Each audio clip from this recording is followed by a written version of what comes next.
ओंकार ओडिया। नमस्कार फ्रेंड्स, ओंकार ओडिया चैनल रे आपण मानक स्वागत।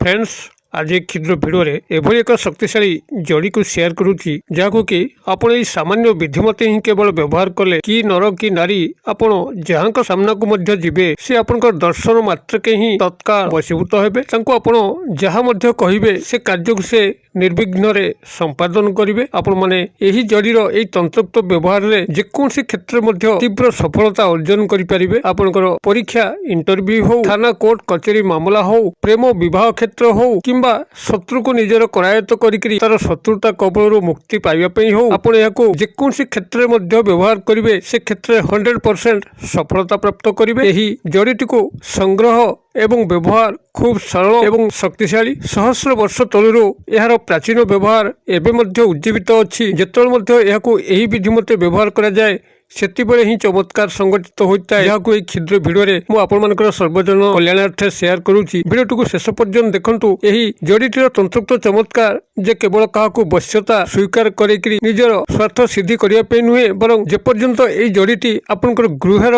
पूजा घरे मध्य थिबो सेतबेले आपनकर गृहरे अन्न धनर कमी होबो नाही। माता लक्ष्मीकर सदैव आगमन घटिबो एवं कौनसी शत्रु दुष्ट तांत्रिक क्रूर ग्रह बंधन आपनकर गृह उपरे कौनसी प्रभाव पकई परिबे नहीं। आपनकर गृहटी भूत प्रेत भौतिक बंधन मुक्त रहिबा सह यदि गृहर कौनसी वास्तुदोष मध्य चलथाय ताहा खंडन हबो। आपनकर गृहटी स्वर्ग समान गृह रे परिणत हबो। भिडियोटी को शेष पर्यंत देखंतु। चैनल को प्रथम बार आस्थिले एई बडी कंटेंट रे रुचि रहउतिले चैनल कोडे थिबो लाल कलर रो सब्सक्राइब बटन क्लिक करी बेल आइकन को क्लिक करी एवं ऑल नोटिफिकेशन उपरे क्लिक करी चैनल टी को सब्सक्राइब करि नियंतु, जेभली कि आमे जेतल मध्य आपण मानक सेवारे एई भली तंत्र मंत्र भिडियो अपलोड करिवु तार सर्वप्रथम नोटिफिकेशन आपण पाखरे पहुंचबो एवं से सब को आपण माने सर्वाधिक देखिकरी किछि ज्ञान आहरण करि परिबे। तेबे फ्रेंड्स, एबेसु नजर पकेबा एई शक्तिशाली जड़ी जहा कि सहस्र वर्ष धरिकरी प्रचलित एवं जेतल मध्य एहार एही विधि मते व्यवहार करा जाय सेतबेले कि नर कि नारी आपण जहांक सामना को मध्य जीवे से आपनकर दर्शन मात्रके ही आपनकर वश्यता स्वीकार करिवो।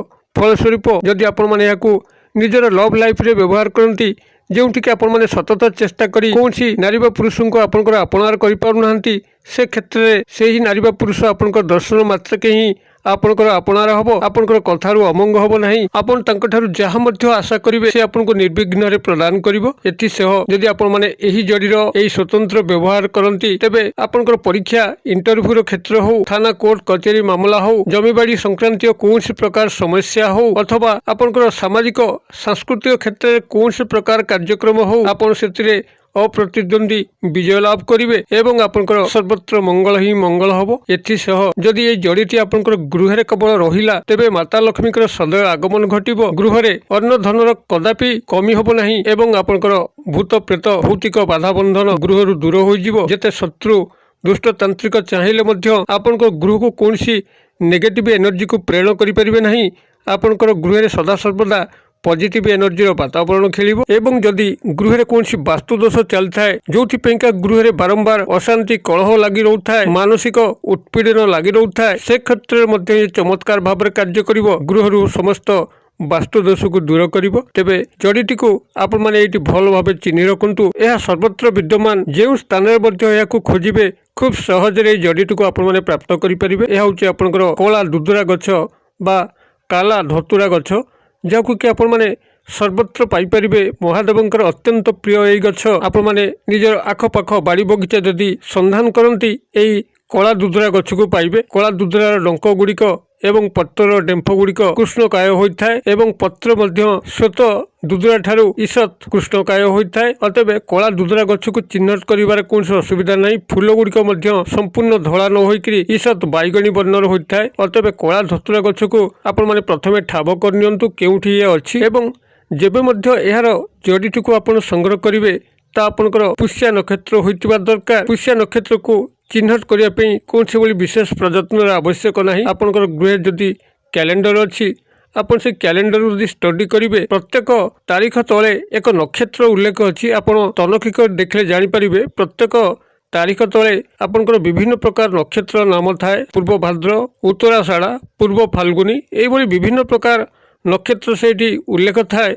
आपण सेथु टिके स्टडी करिवे पुष्या कोट लिखाई पुष्या नक्षत्र कोटी लिखाई आपनकर ଯେଉଁ ତାରିଖ ତଳେ ପୁଷ୍ୟା ନକ୍ଷତ୍ରକୁ ଠାବ କରିବେ ସେହି ତାରିଖ ଯୁକ୍ତ ବାର ହିଁ ଆପଣଙ୍କର ପୁଷ୍ୟା ନକ୍ଷତ୍ର ଯୁକ୍ତ ବାରଟି ହେବ। ଆପଣଙ୍କର ସେହି ପୁଷ୍ୟା ନକ୍ଷତ୍ର ଦିନ ହିଁ ଏହାର ଯୋଡ଼ିଟିକୁ ସଂଗ୍ରହ କରିବା ପାଇଁ ଅଛି ଏବଂ ତାର ଗୋଟେ ଦିନ ଆଗରୁ ଅର୍ଥାତ୍ ଯେବେ ପୁଷ୍ୟା ନକ୍ଷତ୍ର ପଡ଼ୁଛି ତାର ଗୋଟେ ଦିନ ଆଗରୁ ଆପଣ 1 ଲୋଟା ଜଳ, ମୁଠାଏ ଅରୁଆ ଚାଉଳ, ଟଙ୍କିକିଆ ମୁଦ୍ରା, ଗୋଟି ଗୁଆ, ସିନ୍ଦୁର, ଧୂପକାଠି ଏସବୁ ନେଇକି ଯାଇକରି ସେହି କଳା ଦୁଦୁରା ଗଛର ମୂଳକୁ ଲିପାପୋଛା କରି ବୃକ୍ଷ ପାଖରେ ଧୂପବତୀ ଲଗେଇ ଏବଂ ଜଳାର୍ପଣ କରି ମୁଠାଏ ଅରୁଆ ଚାଉଳ, ଗୋଟି ଗୁଆ, ସିନ୍ଦୁର ଏବଂ ଟଙ୍କିକିଆ ମୁଦ୍ରା ସେଠି ଥୋଇକରି ଆପଣ ବୃକ୍ଷଙ୍କୁ ନିମନ୍ତ୍ରଣ କରିବେ ଏବଂ ଗୋଟିଏ ମଉଳି ଫିତା ଯାହାକି ଆପଣଙ୍କର ହାତରେ ବନ୍ଧାଯାଏ, ପୂଜା କାର୍ଯ୍ୟରେ ବ୍ୟବହାର କରାଯାଏ, କଲାଇ ଫିତା ମଧ୍ୟ କହନ୍ତି, ତାକୁ ସେଇ ଜଡ଼ିର ମୂଳ ଭାଗରେ ବାନ୍ଧିକିରି ଆପଣ ସେଠି ରିକ୍ୱେଷ୍ଟ କରିବେ, ହେ ବୃକ୍ଷରାଜ ମୁଁ ଆପଣଙ୍କର ଜଡ଼ିଟିକୁ ସଂଗ୍ରହ କରିବା ପାଇଁ ଆସିଛି। ମୁଁ ଆଗାମୀକାଲି ଯାହାକି ପୁଷ୍ୟା ନକ୍ଷତ୍ର ପ୍ରଭାତ ସମୟରୁ ସ୍ନାନ ଶୌଚ ଶୁଦ୍ଧପୂତ ହୋଇକରି ଆସିବି। ଆପଣଙ୍କର ସାମାନ୍ୟ ଜଡ଼ି ମୋର ଆବଶ୍ୟକ, ମୋର ସର୍ବଜନ ବଶୀକରଣ ନିମନ୍ତେ ମୁଁ ଆପଣଙ୍କ ଜଡ଼ିଟିକୁ ଗୃହକୁ ନେବି ଏବଂ ଆପଣ ମୋ ଗୃହରେ ରହିକରି ସମସ୍ତ ଭୂତ ପ୍ରେତ ଭୌତିକ ବାଧାବନ୍ଧନରୁ ଗୃହକୁ ମୁକ୍ତ କରିବେ, ଗୃହର ବାସ୍ତୁଦୋଷ ଦୂର କରିବେ ଏବଂ ଦୁଷ୍ଟତାନ୍ତ୍ରିକ ଶତ୍ରୁମାନଙ୍କ ଦାଉରୁ ମୋ ଗୃହକୁ ରକ୍ଷା କରିବେ। ଏଇଭଳି ଭାବରେ ଆପଣ ପୁଷ୍ୟା ନକ୍ଷତ୍ର ଗୋଟେ ଦିନ ଆଗରୁ ଆପଣ এই କଳା ଦୁଦୁରା ଗଛକୁ ନିମନ୍ତ୍ରଣ କରି ଆସିଥିବେ ଏବଂ ତାର ପରଦିନ ପ୍ରଭାତ ସମୟ ଯାହାକି ପୁଷ୍ୟା ନକ୍ଷତ୍ର ଆପଣ ସ୍ନାନ ଶୌଚ ଶୁଦ୍ଧପୂତ ହୋଇକରି ସେହି ବୃକ୍ଷ ମୂଳକୁ ପୁନରାୟ 1 ଲୋଟା ଜଳ ଏବଂ ଧୂପବତୀ ନେଇକି ଯିବେ। ସେଠାରେ ଆପଣ ଜଳାର୍ପଣ କରି ଧୂପବତୀ ଜଳେଇକରି ତାର ପୂର୍ବ ଭାଗରୁ ଅର୍ଥାତ୍ ଯେଉଁ ଭାଗରେ ତାର ସୂର୍ଯ୍ୟୋଦୟ ଘଟେ ସେହି ଭାଗରୁ ଖଣ୍ଡେ ତାର ଜଡ଼ିଟିକୁ ଆପଣମାନେ ସଂଗ୍ରହ କରିବେ ଏବଂ ସାଥିରେ ନେଇକରି ଗୃହକୁ ଆସିବେ, ଆଣିକି ତାକୁ ପୂଜା ଘରେ ରଖିକରି ପୂଜାର୍ଚ୍ଚନା କରିବେ। ପୂଜାର୍ଚ୍ଚନା କରିସାରିଲା ପରେ ଏଇ ଯେଉଁ କ୍ଷୁଦ୍ର ମନ୍ତ୍ର କହୁଛି ଏଇ କ୍ଷୁଦ୍ର ମନ୍ତ୍ରକୁ ଆପଣମାନେ ସେଇଠି 108 ବାର ଉଚ୍ଚାରଣ କରିକିରି ଜଡ଼ିଟିକୁ ସିଦ୍ଧ କରିନେବେ। ମନ୍ତ୍ରଟି ଆପଣଙ୍କର এইভাবে রহিব, ওং নমো আদেশ গুরুকা রাজা মোহু প্রজা মোহু মোহু ব্রাহ্মণ বনিয়া হনুমত রূপ মে জগৎ মোহু তো রামচন্দ্র পরমাণিয়া। ମୁଁ ଆଉଥରେ ମନ୍ତ୍ରଟିକୁ କହିଦେଉଛି, ଓଂ ନମୋ ଆଦେଶ ଗୁରୁକା ରାଜା ମୋହୁ ପ୍ରଜା ମୋହୁ ମୋହୁ ବ୍ରାହ୍ମଣ ବନିଆ ହନୁମତ ରୂପ ମେ ଜଗତ ମୋହୁ ତ ରାମଚନ୍ଦ୍ର ପରମାଣିଆ। ଆପଣମାନେ ଏହି ମନ୍ତ୍ରଟିକୁ ସେଇଠି 108 ବାର ସେହି କଳା ଦୁଦୁରାର ଜଡ଼ି ଉପରେ ପ୍ରୟୋଗ କରିକି ତାକୁ ସିଦ୍ଧ କରିନେବେ ଏବଂ ସେହି ପୂଜା ଘରେ ହିଁ ଏହାକୁ ରହିବା ପାଇଁ ଦେବେ। ଯେତେବେଳେ ଆପଣଙ୍କର ଆବଶ୍ୟକ ପଡ଼ିବ କୌଣସି ନର ବା ନାରୀଙ୍କୁ ବଶୀଭୂତ କରିବା ପାଇଁ ଆପଣମାନେ ଏହି ଜଡ଼ିଟିକୁ କୌଣସି ପଥର ଶିଳ ଉପରେ ଗଙ୍ଗା ଜଳ ସହାୟତାରେ ହେଉ କିମ୍ବା ଶୁଦ୍ଧ ଜଳ ସହାୟତାରେ ହେଉ ତାରି ଉପରେ ଘଷିକିରି ଆପଣ ଯଦି ଏହା ତିଳକ କରିକିରି ଯେକୌଣସି ବ୍ୟକ୍ତିର ସାମ୍ନାକୁ ଯାଉଛନ୍ତି ଯେକୌଣସି ଉଦ୍ଦେଶ୍ୟରେ ମଧ୍ୟ ସେ ଆପଣଙ୍କର ଦର୍ଶନ ମାତ୍ରକେ ହିଁ ତତ୍କାଳ ବଶୀଭୂତ ହେବ ଏବଂ ଆପଣଙ୍କର ସମସ୍ତ କାର୍ଯ୍ୟକୁ ଯନ୍ତ୍ରବତ୍ କରି ବସିବ। ସେ ନିଜେ ମଧ୍ୟ ଜାଣିପାରିବ ନାହିଁ କ'ଣ କରୁଛି। ଏଭଳି ଭାବରେ ତନ୍ତ୍ରୋକ୍ତ ମୋହାଚ୍ଛନ୍ନ ସେ ହେବ, ଆପଣଙ୍କର ପ୍ରତ୍ୟେକ କାର୍ଯ୍ୟକୁ ନିର୍ବିଘ୍ନରେ କରି ବସିବ ଏବଂ ଯେପର୍ଯ୍ୟନ୍ତ ଏହି ଜଡ଼ିଟି ଆପଣଙ୍କର ସେହି ପୂଜା ଘରେ ଥିବ ସେ ପର୍ଯ୍ୟନ୍ତ ଆପଣଙ୍କର ଗୃହଟି ଭୂତ ପ୍ରେତ ଭୌତିକ ବନ୍ଧନରୁ ମୁକ୍ତ ରହିବ, ଗୃହର ବାସ୍ତୁଦୋଷକୁ ଦୂର କରିବ, କୌଣସି ଦୁଷ୍ଟ ଶତ୍ରୁ ତାନ୍ତ୍ରିକ ଆପଣଙ୍କର କୌଣସି କ୍ଷୟକ୍ଷତି କରିପାରିବେ ନାହିଁ, ଆପଣ ସର୍ବ କାର୍ଯ୍ୟରେ ସଫଳତା ଲାଭ କରିବେ। ଆପଣମାନେ ଏହିଭଳି ଭାବରେ এই କଳା ଦୁଦୁରା ଗଛର ଜଡ଼ିଟିକୁ ସଂଗ୍ରହ କରିକି ଗୃହରେ ରଖନ୍ତୁ ଏବଂ ଯେତେବେଳେ ଆବଶ୍ୟକ ପଡ଼ୁଛି ଏହାକୁ ପଥର ଶିଳରେ ଘୋରିକିରି ତିଳକ କରିକିରି ହାଲକା ଭାବରେ ତିଳକ କରିକିରି ଯେକୌଣସି ବ୍ୟକ୍ତିର ସାମ୍ନାକୁ ଯିବେ ସେ ଆପଣଙ୍କର ବଶ୍ୟତା ସ୍ୱୀକାର କରିକିରି ଆପଣଙ୍କର ସମସ୍ତ କାର୍ଯ୍ୟକୁ ନିର୍ବିଘ୍ନରେ କରି ବସିବ।